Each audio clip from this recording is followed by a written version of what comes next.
പ്രിയപ്പെട്ടവരെ, കത്തോലിക്ക കോൺഗ്രസ് എന്ന് പറഞ്ഞാൽ ഒരു കടലാസ് സംഘടനയല്ല എന്ന് ഇന്ന് കേരളത്തിലെ രാഷ്ട്രീയ പ്രവർത്തകര്, സർക്കാരുകൾ മനസ്സിലാക്കി എന്നതിന്റെ ഉത്തമ ഉദാഹരണമാണ് ഇന്ന് നിങ്ങൾ അല്പം മുമ്പ് TV തുറന്നു നോക്കി നിങ്ങൾ കണ്ടത്. നമ്മൾ കത്തോലിക്ക കോൺഗ്രസുകാർ മുഖേന കത്തോലിക്ക സഭ, ക്രൈസ്തവ സഭ ഇവിടെ ആവശ്യപ്പെട്ട വിദ്യാഭ്യാസ രംഗത്തെ ഒരു പുതിയ ആവശ്യം, അതായത് അനേകം അധ്യാപകർക്ക് അവരുടെ നിയമനങ്ങൾ നിഷേധിക്കപ്പെട്ട സാഹചര്യം പുനഃപരിശോധിക്കണമെന്നും 7 വർഷത്തോളമായി 16,000-ഓളം അധ്യാപകര് കഞ്ഞി കുടിക്കുവാൻ വകയില്ലാതെ കഷ്ടപ്പെടുകയാണെന്നും അഭിവന്യ പിതാക്കന്മാരുടെ നേതൃത്വത്തില്, നമ്മുടെ ആദരണീയരായ സമുദായ നേതാക്കന്മാരുടെ നേതൃത്വത്തില് കത്തോലിക്ക കോൺഗ്രസ് ആവശ്യപ്പെട്ടു. ഇന്ന് വിദ്യാഭ്യാസ മന്ത്രി നമ്മെ സമീപിച്ചു, ചർച്ചകൾ നടത്തി, അഭിവന്യ പിതാക്കന്മാരോട് അഭിപ്രായം ആരാഞ്ഞു. നമ്മുടെ ആവശ്യം അംഗീകരിച്ചു. പ്രിയപ്പെട്ടവരെ, നമുക്കൊരു കൈകൊടി കൊടുക്കാം. ഇതാണ് സംഘടനയുടെ ശക്തി, ഇതാണ് സമുദായത്തിന്റെ ശക്തി. ഒറ്റക്കെട്ടായി നിന്നാൽ നമ്മെ ആർക്കും തടയാനാവില്ല, നമ്മെ ആർക്കും അവഗണിക്കാനാവുകയില്ല. ഏത് ഗവൺമെന്റുകൾ ഇവിടെ മാറി മാറി വന്നാലും സാധാരണക്കാരന് വേണ്ടി, കർഷകന് വേണ്ടി ശബ്ദമില്ലാത്തവരുടെ ശബ്ദമായി കത്തോലിക്ക കോൺഗ്രസ് ഇവിടെ ഉണ്ടാകും.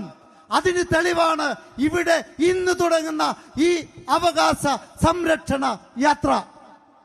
എന്ത് അവകാശമാണ് നമ്മൾ സംരക്ഷിക്കുന്നത്?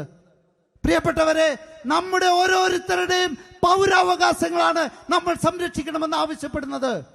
ഈ പൗരൻ എന്ന് പറയുന്നത് ഹിന്ദുവോ ക്രിസ്ത്യനോ മുസ്ലിമോ എന്ന് വേർതിരിവില്ലാതെ ഇന്ത്യ മഹാരാജ്യത്തെ എല്ലാ പൗരന്മാർക്കും ബാധകമാണ് എന്ന് നമ്മൾ തിരിച്ചറിയണം. കത്തോലിക്ക കോൺഗ്രസ് 108 വർഷത്തെ ചരിത്രം ഉള്ള ഒരു സംഘടനയാണ്. ഈ കേരളത്തില് അനേകം നവോത്ഥാന നായകന്മാരെ സൃഷ്ടിച്ച അൽമായ സാമുദായിക സംഘടനയാണ് ഈ കത്തോലിക്ക കോൺഗ്രസ് എന്ന് നമ്മൾ തിരിച്ചറിയണം.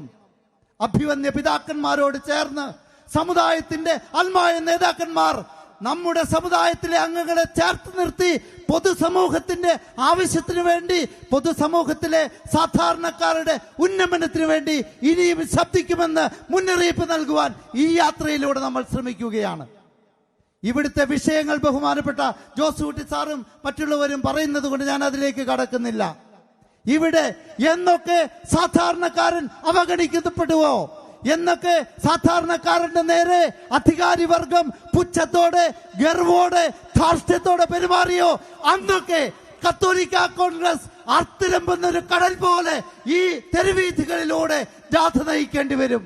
ഗവൺമെന്റുകൾക്ക് മുന്നറിയിപ്പായി, രാഷ്ട്രീയ പാർട്ടികൾക്ക് മുന്നറിയിപ്പായി, സാധാരണക്കാരന്റെ പക്ഷം പിടിച്ച് സാധാരണക്കാരുടെ ആവശ്യങ്ങൾക്ക് വേണ്ടി മരണം വരെ കത്തോലിക്ക കോൺഗ്രസ് ഉണ്ടായിരിക്കുമെന്ന് അറിയിച്ചുകൊണ്ട് ഞാൻ നിർത്തുന്നു.